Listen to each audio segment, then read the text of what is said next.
Okay guys, turuan ko kayo kung paano mag-load sa 7-Eleven. Next nyo lang yan. Tapos click nyo yung may dollar. Tapos yung pang-5, click nyo. And then marami dyan, may Changwa, may iba't ibang SIM dyan na pwede nyo loadan. Sa akin kasi Changwa eh, kaya click nyo yung Changwa. Tapos click nyo yung pangalawa. Tapos click nyo din yung pangalawa.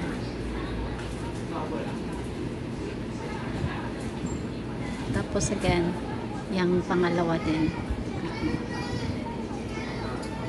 Tapos makikita mo na dyan ano yung gusto mong i-load. Ayan.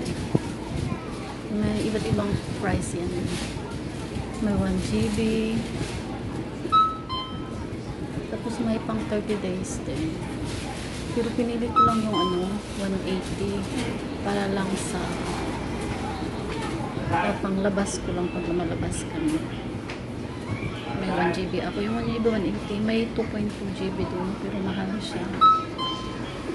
Ayan yung 30 days nila mahal na yun. 699 grabe mahal. So ayan. Tapos click mo yan. Parang okay yan eh. Ayan.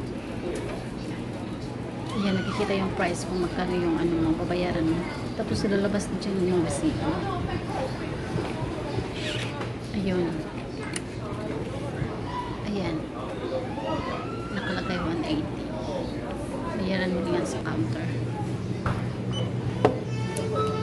Ito ma?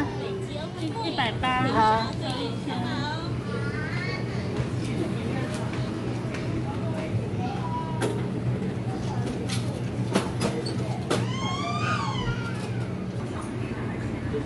Sasayan na.